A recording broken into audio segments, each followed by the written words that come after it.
মোবাইলের পিছনে, ফ্রি ফায়ারের পিছনে, পাবজির পিছনে, বন্ধু বান্ধবের পিছনে, অসংখ্য জুয়া, অসংখ্য খেলার পিছনে নাকি আমরা এই সময়টা যৌবনকালটা আল্লাহ তাআলার ইবাদতে, আল্লাহ তাআলার প্রেমে পাগল হয়ে আমরা ইবাদত বন্দেগী করে কাটিয়ে দিতে পারলাম।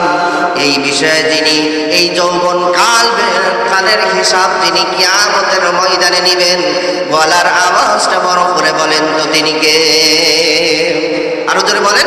অর্থাৎ এই যৌবনকালে আমরা কোন পথে অতিবাহিত করেছি? খারাপ পথে, অন্যায়ের পথে, পাপের পথে, নাকি আমরা দ্বীন ইসলামের পথে কাটিয়ে দিয়েছি, আল্লাহ তাআলার ইবাদতে বন্দেগীতে কাটিয়ে দিয়েছি? এই প্রশ্নের জবাব আমাদের কাছ থেকে যিনি নিবেন তিনি কে? আরো জোরে বলেন। 3 নাম্বার, এই যে আমরা যৌবনকালটা পেলাম, এই যৌবনকালটা পাওয়ার পর এই যৌবনকালে যে আমরা ধন সম্পত্তি উপার্জন করি, টাকা পয়সা উপার্জন করি, এই টাকা পয়সাগুলো আমরা খারাপ পথে আমরা ব্যয় করলাম। আমরা এই টাকা পয়সাগুলো খারাপ পথ থেকে উপার্জন করলাম নাকি ভালো পথ থেকে উপার্জন করলাম? অর্থাৎ হালাল পথ থেকে উপার্জন করলাম নাকি হারাম পথ থেকে উপার্জন করলাম? সুদে টাকা খাটিয়ে আমরা উপার্জন করলাম নাকি হালাল পথে উপার্জন করলাম? আমরা এই টাকাগুলো অন্যায়ভাবে মানুষদেরকে জল করে, জুলুম করে, নির্যাতন করে, নিপীড়ন করে আমরা উপার্জন করলাম নাকি হালাল পথে উপার্জন করলাম? অর্থাৎ যৌবনকালের হিসাব কিভাবে আমরা ধন সম্পত্তি, টাকা পয়সা উপার্জন করেছি, কিয়ামতের ময়দানে যিনি আমাদের কাছে জবাবদিহিতা নেবেন তিনি কে? আরো জোরে বলেন। 4 নাম্বার হলো যৌবন বয়সে যে অর্থ উপার্জন করলাম, এই অর্থগুলো আমরা কোন পথে ব্যয় করেছি? এই অর্থগুলো আমরা ইসলামের প্রতিষ্ঠার কাজে ব্যয় করেছি নাকি ইসলাম ধ্বংসের কাজে ব্যয় করেছি? আলেম ওলামাদেরকে শেষ করার পিছনে ব্যয় করেছি নাকি এই আলেমদেরকে রাজত্ব দেওয়ার জন্য, আলেমদেরকে ক্ষমতায় বসানোর জন্য আমরা এই টাকা পয়সাগুলো খরচ করেছি? এই কথাগুলো যিনি কিয়ামতের ময়দানে আমাদের কাছে জবাবদিহিতা নেবেন তিনি কে? আরো জোরে বলেন তিনি কে? অর্থাৎ যৌবন বয়সে আমরা যে অর্থগুলো উপার্জন করেছিলাম, এই অর্থগুলো খারাপ পথে ব্যয় করলাম নাকি ভালো পথে ব্যয় করলাম? এগুলোর হিসাব যিনি আমাদের কাছে যিনি নিবেন তিনি কে? আরো জোরে বলেন। সব কিছু আল্লাহ তাআলার রেকর্ড হয়ে আছে। আল্লাহ তাআলা বললেন, ফামান ইয়ামাল মিসকালা যাররাতিন খায়রান ইয়ারা ওয়া মান ইয়ামাল মিসকালা যাররাতিন শাররান ইয়ারা। আল্লাহ তাআলা বললেন, কোন ব্যক্তি যদি অনুপরিমাণ যদি ভালো কাজ করে, সেটা কিয়ামতের ময়দানে তাকে দেখানো হবে ভিডিও আকারে। আর যদি কোনো ব্যক্তি অনুপরিমাণ খারাপ কাজ করে, খারাপ পথে টাকা পয়সা এগুলো ব্যয় করে, খারাপ কাজ করে, অন্যায় কাজ করে, পাপের কাজ করে, এই কাজগুলো অনুপরিমাণ হলেও সেটা কিয়ামতের ময়দানে আপনাদের আমার সামনে ভিডিও আকারে যিনি দেখাবেন, গলার আওয়াজটা বড় করে বলেন তো তিনি কে? জোর হলো না, আরো জোরে বলেন। তাহলে 4 নাম্বার হলো যৌবনে যে অর্থ উপার্জন করেছি, ওই অর্থটা আমরা কোন পথে ব্যয় করেছি হিসাব নিবে। এরপরে 5 নাম্বার হলো যৌবন বয়সে যে যতটুকু জ্ঞান অর্জন করেছি, আলেমদের মুখ থেকে যে আমরা দ্বীনের কথাগুলো শুনেছি, ওই দ্বীনের উপর কতটুকু আমরা আমল করেছি। অর্থাৎ যে সমস্ত নাইবে নবী, ইন্নাল উলামা ওয়ারাসাতুল আম্বিয়া, আলেমদের মুখ থেকে আমরা দ্বীনের কথা, ইবাদতের কথা, আল্লাহ তাআলার কথাগুলো শুনেছি, এই কান দিয়ে শুনে এই কান দিয়ে বের করেছি নাকি আমরা শোনার সঙ্গে সঙ্গে আমল করেছি? এই কথার জবাবগুলো যিনি কিয়ামতের ময়দানে নেবেন, গলার আওয়াজটা বড় করে বলেন তো তিনি কে? আরো জোরে বলেন। অর্থাৎ আমরা যে এই পুরো জীবনটা পেলাম, এই পুরো জীবন পেয়ে আমরা যে ভালো কথাগুলো আলেমদের মুখ থেকে শুনেছি, শোনার পরে কতটুকু আমল করেছি? আমরা যে নামাজের কথা বলি, ইবাদত বন্দেগী, যাকাতের কথা বলি, হজের কথা বলি, এগুলো শোনার পর কতটুকু মানুষের আমল করেছে, এগুলোর হিসাব যিনি কিয়ামতের ময়দানে নেবেন তিনি কে? আরো জোরে বলেন। এজন্য আমার ভাইরা, এই 5টা কিয়ামতের যৌবনকালের হিসাব ততক্ষণ পারবে না যৌবনকালের হিসাব ততক্ষণ পর্যন্ত কোনো আদম সন্তান এক কদম সামনে যেতে পারবে না। আমার ভাইরা, এরপর হলো যৌবনকালে মানুষেরা অনেক সময় পথভ্রষ্ট হয়ে যায়, খারাপ পথে অন্যায়ের পথে চলে যায়। এজন্য আমার ভাইরা, নবী মুহাম্মদ রাসূলুল্লাহ সাল্লাল্লাহু আলাইহি সাল্লাম যুবকদেরকে ডাক দিয়ে বললেন, হে যুবকেরা, তোমাদের যদি যৌবন বয়সে তোমরা যদি পদার্পণ করো, যৌবনের তাড়না যদি তোমরা যৌবন বয়সে যদি তোমরা পদার্পণ করো, তাহলে অবশ্যই তোমাদের যদি সামর্থ্য থাকে তাহলে বিয়ে শাদী করে নাও, তোমরা দেরি করো না। কি করে নাও? আরো জোরে বলেন, কথা বুঝেননি? যদি তোমাদের সামর্থ্য থাকে তাহলে তোমরা বিয়ে করো। কি করো? আরো জোরে। কিন্তু আমাদের সমাজের মধ্যে একটা প্রথা চালু আছে, সন্তান যদি টাকা পয়সা উপার্জন না করতে পারে, বলে যে হুজুর কি করে বিয়ে দেব, এখনো তো ছেলে নিজের পায়ে দাঁড়াতে শিখি না। কথা বলেন, এমন একটা প্রথা আছে না? বিয়ে দিলাম কিন্তু খাওয়াবে কি? রিজিকের মালিক কে বলেন তো শুনি? আরো জোরে বলেন।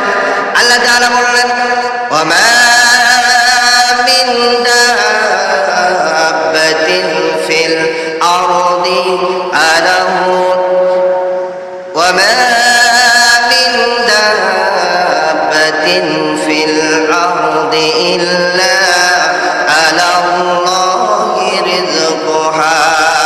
পৃথিবীর বুকে যত প্রাণী রয়েছে সমস্ত প্রাণীর রিজিকের ব্যবস্থা যিনি করেন, বলার আওয়াজটা বড় করে বলেন তো তিনি কে? আরো জোরে বলেন, আল্লাহ তাআলা। এজন্য ছেলে বড় হয়েছে, মেয়ে বড় হয়েছে, দেরি করা যাবে না, বিবাহ দিতে হবে, তাহলে জিনার কাছ থেকে, খারাপ কাজ থেকে দূরে সরে থাকবে।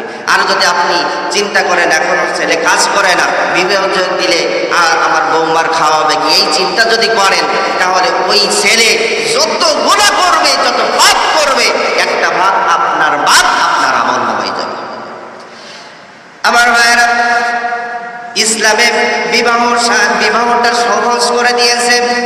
এজন্য নবীজির কাছে এক সাহাবী এসে ডাক দিয়ে বললেন, ইয়া রাসূলুল্লাহ, ইয়া হাবিবাল্লাহ, আমার বয়সটা যৌবন হয়ে গিয়েছে, এখন আমি কি করব?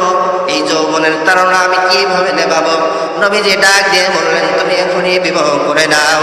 সঙ্গে সঙ্গে ওই সাহাবী ডাক দিয়ে বললেন, ইয়া রাসূলুল্লাহ, ইয়া হাবিবাল্লাহ, আমি যে বিবাহ করব, কিন্তু আমি স্ত্রীর দেনমোহর আদায় করব কিভাবে? আমার কাছে তো কোনো অর্থ টাকা পয়সা নাই। নবীজি বললেন, তোমার কাছে কতটুকু সম্পদ আছে? ওই সাহাবী বললেন, আমার কাছে মাত্র 3টা খেজুর রয়েছে। কয়টা? আরো জোরে বলেন। 3টা খেজুর রয়েছে। নবীজি সঙ্গে সঙ্গে এক মহিলা সাহাবীর সাথে তার বিবাহ দিয়ে দিলেন, আর বললেন, এই বিবাহর দেনমোহর হিসাবে হলো এই 3টা খেজুর তুমি তোমার স্ত্রীকে দিয়ে দাও। সুবহানাল্লাহ। বিবাহ সহজ না কঠিন? আরো জোরে বলেন। বিবাহ সহজ।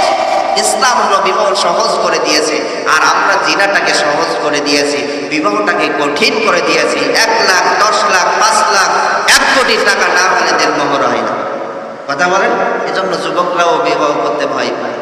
আরেক সাহাবী এসে বললেন, ইয়া রাসূলুল্লাহ, ইয়া হাবিবাল্লাহ, আমি কি করব? আমার তো যৌবন বয়সে পদার্পণ করেছে, আমার তো অর্থ নাই, টাকা নাই, আমি কিভাবে বিবাহ করব? নবীজি ডাক দিয়ে বললেন, ও সাহাবী, তোমার কি কোনো সূরা মুখস্থ রয়েছে? কোরআন মাজিদের কোনো সূরা, ছোট ছোট সূরা মুখস্থ রয়েছে? ওই সাহাবী বললেন, হ্যাঁ, আমার 3টা সূরা মুখস্থ রয়েছে, সূরা ইখলাস, সূরা ফালাক এবং সূরা নাস, এই 3টা সূরা মুখস্থ রয়েছে।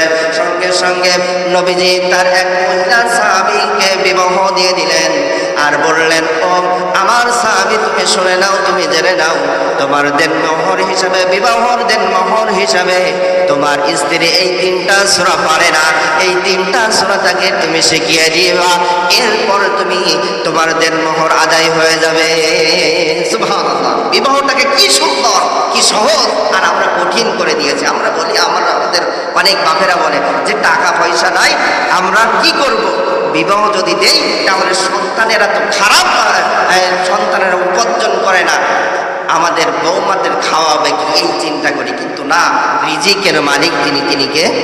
আপনাকেও যিনি খাওয়াচ্ছেন, আল্লাহ তাআলা আপনার ছেলের বউকেও তিনিই খাওয়াবেন। কথা বলেন ঠিক না? এজন্য আমার ভাইয়েরা চিন্তা করা যাবে না, টেনশন করা যাবে না। অবশ্যই অবশ্যই আপনার সন্তান যদি যৌবন বয়সে উপনীত হয়ে যায়, আপনার যদি টাকা থাকে, আপনি যদি বাবা হিসাবে আপনি যদি আপনার যদি সমর্থন থেকে থাকে, বিবাহ দিয়ে দেন। দেখবেন ওই সন্তান দিনের পথে আসবে, কোরআনের পথে আসবে, সাংসারিক হয়ে যাবে। কথা বলেন ঠিক কিনা? আর যৌবন বয়সে অনেকেই আছেন আমার যুবক ভাইয়েরা ফ্যাশন প্রিয়, চুলগুলো এলোমেলো করে কাটেন, অনেকে আবার উগ্রভাবে জামাগুলো পরেন, এমনকি তারা স্বর্ণের চেন, স্বর্ণের আংটি এগুলো ব্যবহার করেন। নবীজি বললেন, নবীজির কাছে একদিন খাব্বাব রাদিয়াল্লাহু আনহু স্বর্ণের চেন, স্বর্ণের আংটি পরে আসলেন। নবীজি ডাক দিয়ে বললেন, ও খাব্বাব, এখন কি এই স্বর্ণের আংটিটা খুলে ফেলার সময় হয়নি? খাব্বাব রাদিয়াল্লাহু আনহু সঙ্গে সঙ্গে খুলে ফেললেন। এজন্য যুবকদের স্বর্ণের জিনিস পরা এটা যুবকদের জন্য হারাম করে দিয়েছেন আল্লাহ তাআলা। এজন্য স্বর্ণের জিনিস ব্যবহার করা যাবে না। এজন্য আমরা স্বর্ণের জিনিস থেকে বিরত থাকবো। উল্টো পাল্টা চুল কাটবো না। সমাজ এবং ইসলাম যেভাবে চুল কাটতে বলেছে, ইসলাম যে পোশাক করতে বলেছে, এই পোশাক আমরা পরবো ইনশাআল্লাহ। এরপরে যুবকদের ইবাদতের মর্যাদা কেমন? নবীজির কাছে একদিন জিবরাইল আলাইহিস সালাতু ওয়াস সালাম এসে বসে রয়েছেন। জিবরাইলকে ডাক দিয়ে বললেন, নবীজি ডাক দিয়ে বললেন, ও জিবরাইল, আজকে আমি তোমার কোনো কথা শুনবো না, আমি তোমার কাছে দুইটা প্রশ্ন করব, এই দুইটা প্রশ্নের জবাব দিয়ে তুমি এখান থেকে চলে যাবে। এরপর আমি কোনো প্রশ্নের, তোমার কাছে কোনো প্রশ্ন আর তোমার কোনো কথা আমি শুনবো না। আমার ভাইয়েরা জিবরাইলকে ডাক দিয়ে বললেন, ও জিবরাইল, আজকে তুমি যে আমার কাছে বসে আছো, আমি তোমার কাছে দুইটা প্রশ্ন করব, এই দুইটা প্রশ্নের উত্তর দিয়ে তুমি এখান থেকে চলে যাবে, আর তোমার কোনো কথা আমি শুনবো না। নবীজি ডাক দিয়ে বললেন, এক নাম্বার প্রশ্ন হলো, ও জিবরাইল আলাইহিস সালাতু ওয়াস সালাম, বলো তো শুনি, বলো তো শুনি, আল্লাহ তাআলা তোমার চোখের মধ্যে পাওয়ার শক্তি কেমন দিয়েছে? জিবরাইল আলাইহিস সালাতু ওয়াস সালাম ডাক দিয়ে বললেন, ইয়া রাসূলুল্লাহ, ইয়া হাবিবাল্লাহ, আপনি তো জানতে চান আল্লাহ তাআলা আমার চোখের মধ্যে পাওয়ার শক্তি কেমন দিয়েছে? যখন আল্লাহ সুবহানাহু ওয়া তাআলা গোটা পৃথিবীতে ঝুমঝুম ঝুমঝুম করে বৃষ্টি নাযিল করে, ওই গোটা পৃথিবীতে কত ফোঁটা বৃষ্টি পড়লো, আমি জিবরাইল আলাইহিস সালাতু ওয়াস সালাম যদি লক্ষ্য করি, তাহলে ওই বৃষ্টির ফোঁটাগুলো আমি গণনা করতে পারি। সুবহানাল্লাহ, কত ফোঁটা বৃষ্টি পড়েছে পৃথিবীতে, সেটা জিবরাইল আলাইহিস সালাতু ওয়াস সালাম গণনা করতে পারেন। আমার ভাইরা মনে করেন আমরা এখানে একটুখানি বৃষ্টি হলো এই মসজিদের মধ্যে, যদি এখানে যত মানুষ আছে সবাই যদি আমরা গণনা করি, পারবো? আরো জোরে বলেন। কিন্তু জিবরাইল বললেন, যত ফোঁটা পৃথিবীতে যত ফোঁটা বৃষ্টি হয়, আমি যদি ইচ্ছা করি সেটা গণনা করতে পারি। এরপর নবীজি বললেন, খুশি হয়ে গেলেন। দ্বিতীয় নাম্বার প্রশ্ন হলো, আল্লাহ তাআলা তুমি কোন তুমি, ও জিবরাইল বলো তো শুনি, তুমি কোন জিনিস গণনা করতে পারো না?